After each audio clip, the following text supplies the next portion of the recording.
Second करंथियंस 5वां अध्याय 17 और 18 वचन हम पढ़ेंगे।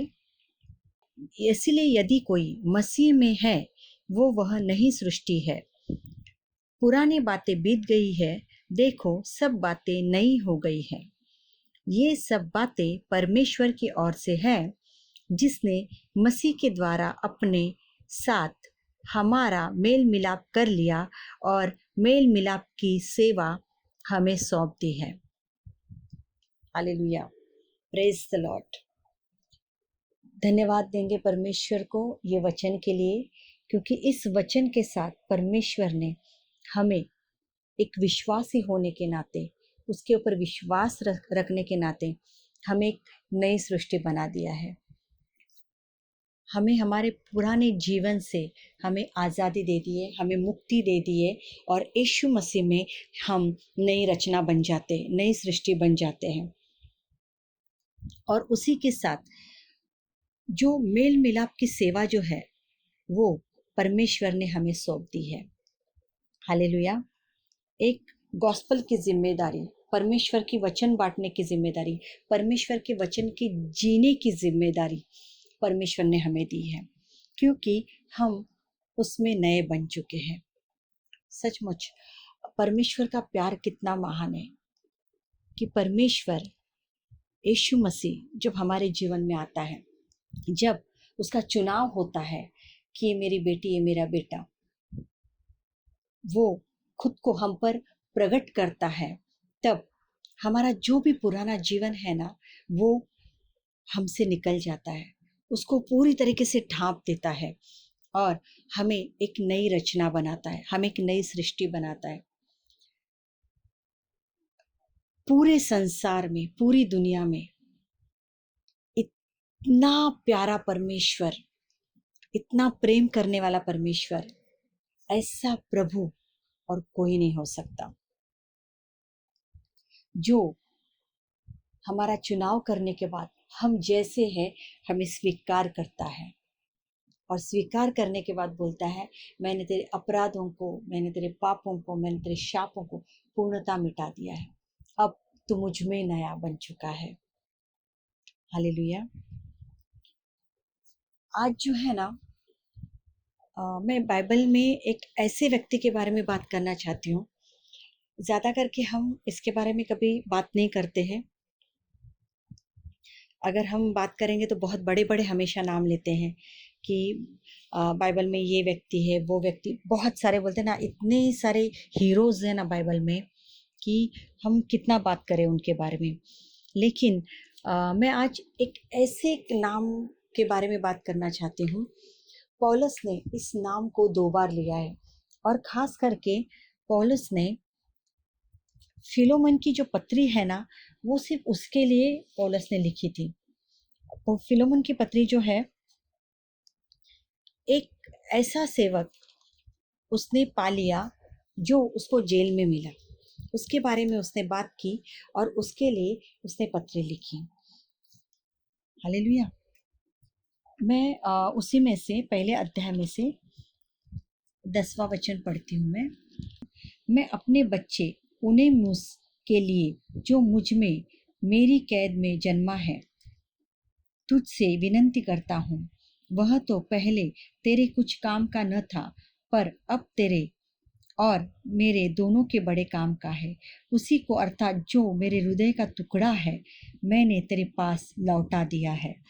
देखिए, ओनेसिमुस करके एक व्यक्ति है और ये व्यक्ति जो है, एक वक्त ऐसा था जो फिलेमोन है उसका दास था।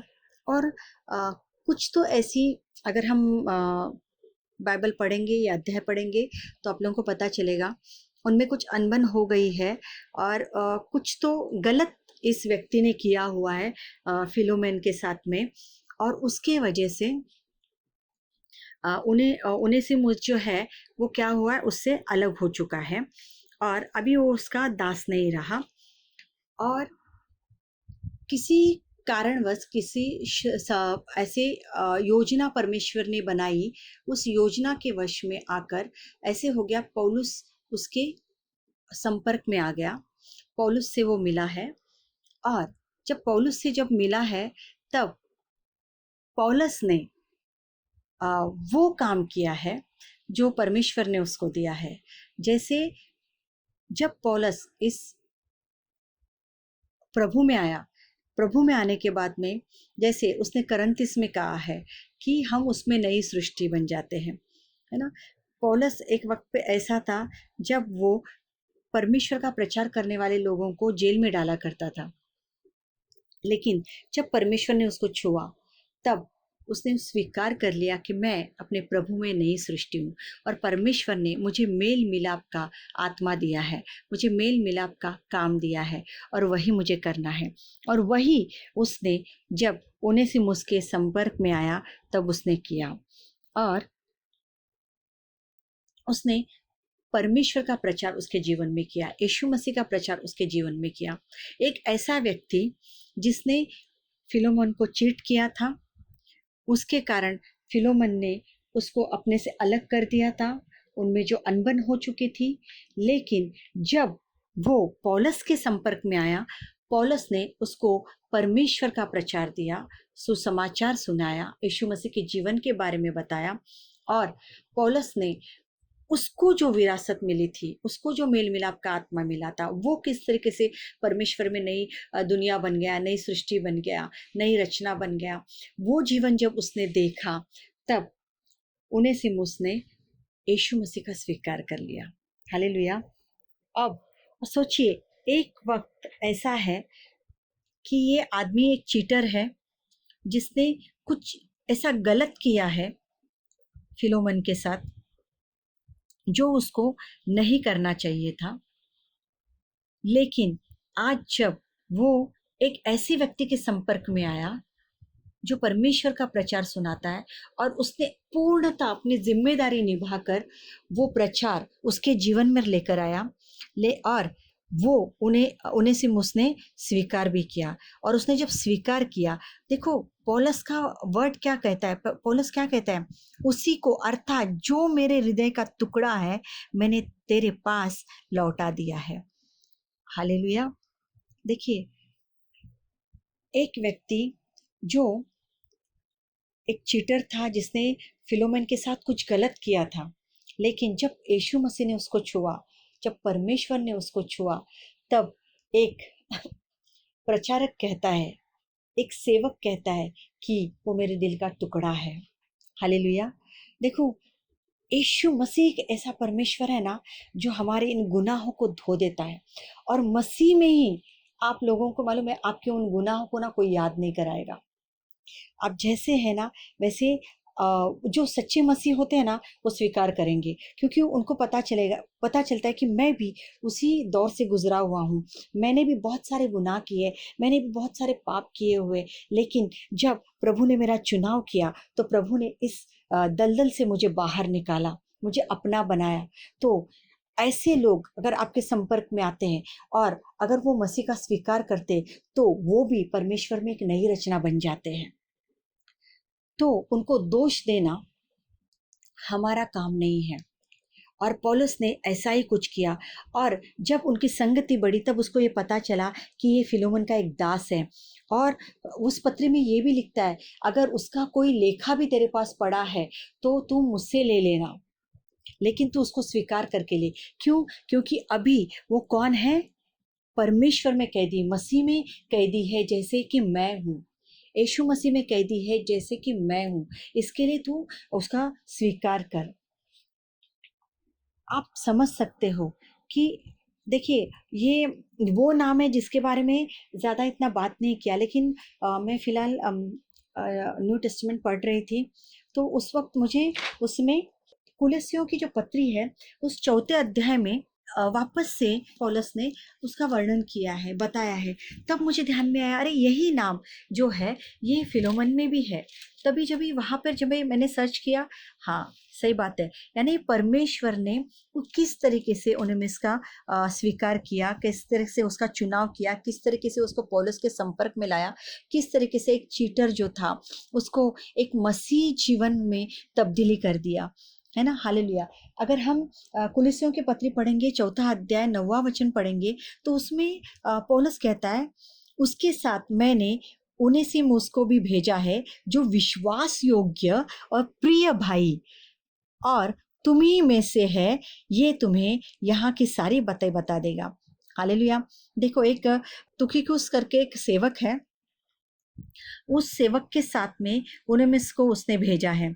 और उसके बारे में आज पौलुस क्या लिखता है कि जो विश्वास योग्य और प्रिय भाई है। हालेलुया। देखो, विश्वास योग्य बनना यानी उनेमिस ने अपना जीवन इस तरीके से बदल दिया कि एक कुलिसियों की कलीसिया में एक जो ऐसा सेवक है, उस सेवक के साथ उनेमिस को भी वो भेज रहा है। और उसमें खास करके उसने उसने मेंशन किया है, विश्वास योग्य है। हालेलुया। क्या है? विश्वास योग्य है और प्रिय भाई है, और जो तुम्ही में से है, और वो तुम्हें क्या कर देगा? यहाँ की सारी बातें बता देगा। हालेलुया। यानी पौलुस एक उसके लिए कितना खूबसूरत वर्ड यूज करता है कि वो एक विश्वास योग्य है। जब ये दोनों चीजें मैं चेक कर रही थी, यानी कि ये ऐसे नाम है जो हम जिनके ऊपर कभी ध्यान नहीं देते, लेकिन परमेश्वर को धन्यवाद कि परमेश्वर हर बार जब हम बाइबल पढ़ते, परमेश्वर का वचन पढ़ते, तब हमें कुछ नया सिखाता है, हमें कुछ नया बताता है। तो जब मैंने फिलोमेन की पत्री पढ़ी, फिलोमेन की पत्री में मैंने ये पढ़ा कि एक ऐसा व्यक्ति जो चीटर है, जिसने फिलोमेन को धोखा दिया हुआ है, और वो पौलुस के संपर्क में आता है, और पौलुस उसके लिए ये कहता है, मेरे दिल का टुकड़ा है। उसके लिए ये वर्ड कहता है कि वे विश्वास योग्य है, ये हम ही में से एक है। यानी उनमें जो है कितना चेंज हो गया, कितना बदल गया कि एक ऐसा प्रचारक जो परमेश्वर के इतने करीब है, जो परमेश्वर के लिए हर एक चीज वो सहन करने के लिए तैयार है, पवित्र आत्मा उसको गाइड करता है कि उनमें से है जिस जो विश्वास योग्य है। हालेलुया। तो मेरे प्रियो, मुझे यही बोलना है, जब हम परमेश्वर में नई रचनाएं, जब हम परमेश्वर में नई सृष्टि है, तो हमारे ऊपर है, जो परमेश्वर ने हमें नयापन दिया है, उस नएपन को हम कैसे उभारें या उसको दबा के रखें। जैसे उनेमिस ने उस नएपन को इतना उभारा कि वो प्रभु में विश्वास योग्य बन गया, कि एक लेटर, एक चिट्ठी उसके हाथ में दी गई है, जो कुलिसियों को दी गई है, और उसमें उसी के बारे में लिखा गया है कि ये हम ही में से है, ये विश्वास योग्य है, ये प्रिय भाई है। हालेलुया। ये मसीह में मेरे लिए, मेरे साथ कैदी है, ये मेरे दिल का टुकड़ा है। आप सोच सकते हो, तो यीशु मसीह उनमें के जीवन से कितना प्रकट हुआ होगा, उसके चाल चलन में, उसके चरित्र में, उसके बिहेवियर में, उसके बातों में, उसके प्रचार में, कि पौलुस उसके लिए लिखता है।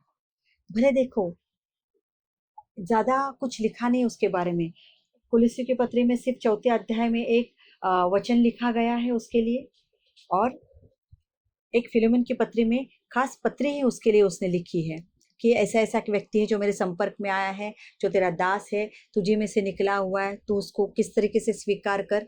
ये उसने उसको लिख रहा है, समझ दे रहा है फिलोमेन को। ज्यादा कुछ नहीं लिखा है, लेकिन क्या वो उस भीड़ का हिस्सा बना? नहीं, वो भीड़ का हिस्सा नहीं है। ऐसे पौलुस के साथ कितने लोग संपर्क में आए होंगे, लेकिन पौलुस ने क्या सभी के नाम लिखे हुए? नहीं, लेकिन उनमें से उन्हें इसका नाम है कि वो विश्वास योग्य है, वो मेरे दिल का टुकड़ा है। अगर उसका कुछ भी रहा है तेरे पास में, तो मैं आऊं तो मुझसे ले लेना। हालेलुया। तो जो परमेश्वर ने हमें जो एक नई रचना बनाया, नई सृष्टि बनाया है, हम हमें जो एक मेल मिलाप का एक आत्मा दिया है, ये मेल मिलाप के लिए परमेश्वर ने हमको बुलाया है।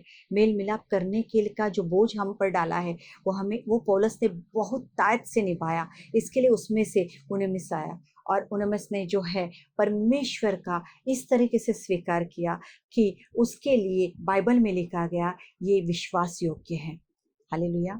यानी जो परमेश्वर ने उसको जो एक नई रचना बनाया, एक नई सृष्टि जो बनाया, वो नयापन उसका विश्वास योग्य बन गया। हालेलुया। बस मेरे प्रियो, मुझे यही बोलना है मेरे भाई बहनों, कि हमें परमेश्वर में विश्वास योग्य बनना है। देखिए, हमें परमेश्वर की बुलाहट आई, परमेश्वर ने हमको चुना। जैसे वचन कहता है, तुमने नहीं तो मैंने तुम्हें चुना है। तो जैसे हमें उसने चुना, तो चुनाव इसके लिए नहीं है कि हाँ अभी हम मसीह में आ गए, अभी हमें स्वर्ग मिलेगा। नहीं, वो चुनाव इसके लिए है जो परमेश्वर ने हमें मेल मिलाप कराने का जो बोझ हम पर डाला हुआ है उसको हमें स्वीकार करना है। वो नयापन हमें स्वीकार करना है, नयापन हमारे चरित्र में लाना है, नयापन हमें स्वभाव में लाना है, नयापन हमें विचारों में लाना है, नयापन हमें शब्दों में लेकर आना है, जैसे हमारा मसीह है। हम मसीह में नए बन जाते। पहले हम सांसारिक होते हैं, पहले हम अपने बुद्धि के होते हैं, पहले हम अपने मन के होते हैं, पहले हम अपने चरित्र के होते हैं, हमारा चाल चलन अपने हिसाब का होता है। लेकिन जब यीशु मसीह की बुलाहट आती है, जब हम उसका स्वीकार करते हैं, जब हम उसके सामने घुटने टेकते हैं, हमारे सारे पापों का अंगीकार करते हैं, यीशु मसीह कहता है तुम मसीह में नई रचना हो, तुम मसीह में नई सृष्टि हो। तो नयापन पूर्णतः मसीह का हमारे जीवन में उतर के आना चाहिए, जैसे पौलुस के जीवन में दिखता है, जैसे उनेमिस के जीवन में दिखता है। हालेलुया। देखिए, ये जो नाम है ना, ज़्यादा आपके पढ़ने में शायद आपको नहीं आया है, 2 ही बार उसके बारे में लिखा गया है, लेकिन लिखा क्या गया है कि ये विश्वास योग्य है, ये मेरे दिल का टुकड़ा है, ये हमारा भाई है, ये प्रिय है। हालेलुया। तो मेरे प्रियो, जब मसीह में हम नई रचना बन जाते ना, हम भी उसके प्रिय बन जाते हैं। तो उसके आने तक हमें प्रिय ही बन के रहना है। हमें रोज हमको चेक करना है हमारे परमेश्वर को, हमारे प्रभु को क्या भाता है, कि हम किस तरीके से उसमें विश्वास योग्य बने रहे, हम उसके दिल के टुकड़े बने रहे, हम उसमें पूर्णता सही बने रहे, ताकि हम परीक्षा में ना पड़े। हालेलुया। परमेश्वर को धन्यवाद देंगे कि उसने आज का ये वचन हमें सिखाया। प्रार्थना करेंगे। हे प्रेमी पिता परमेश्वर, हम आपको धन्यवाद देते हैं प्यारे प्रभु कि आज आपने उनमेस के जीवन के तहत हमें सिखाया कि हमें जब आपकी बुलाहट आती है, हम जब आप में नई रचना बन जाते हैं, जब आप हमारे प्रभु बन जाते हैं, तो हमें निरंतर आप में विश्वास योग्य बने रहना है। हमें हमारी पुरानी बातों को त्याग देना है, हमें हमारी पुरानी बातों को छोड़ देना है और तेरे स्वभाव, तेरे चरित्र को, तेरे आचरण को हमें इम्प्लीमेंट करना है। हमें वो अनुग्रह और दया और कृपा प्रोवाइड कर ईश्वर राजा, ताकि हम जैसा तू चाहता है हम वैसे चले, हम वैसे बने मेरे राजा। धन्यवाद देते हैं कि तू हमारा परमेश्वर है, तू युगान युग परमेश्वर है, हमारे आने वाले पीढ़ियों का परमेश्वर है। हम आपको धन्यवाद देते हैं। प्रार्थना करते सारे सुनने वाले भाई बहनों के लिए, सबको आपके चरणों में रखते ईश्वर राजा। सबको तू ब्लेस कर, सबको आशीषित कर ईश्वर राजा। तुझे पता है सबकी प्रार्थनाएं क्या है, सबके जीवन के प्रॉब्लम्स क्या है मेरा राजा। होने दे ईश्वर राजा, अपने समय के अनुसार उनके जीवन की सारी प्रार्थनाओं का तू जवाब दे मेरे राजा। होने दे ईश्वर राजा, सबको तू ब्लेस कर। कोई बीमार है उनको चंगाई मिले मेरा राजा, सबके अंधान के भंडार भरे रहे, सबके हाथ के कामों को तू आशीषित कर मेरा राजा, और तुझ में बढ़ने के लिए उनको वो अनुग्रह और कृपा दे मेरा राजा। दया कर प्रभु, दया कर, सबके ऊपर दया कर मेरा राजा। आपकी स्तुति, आपकी महिमा करते हैं, मान महिमा आपको देते हुए यीशु मसीह के सामर्थ्यशाली और महान नाम से मांगते हैं। सुन और ग्रहण कर। आमेन।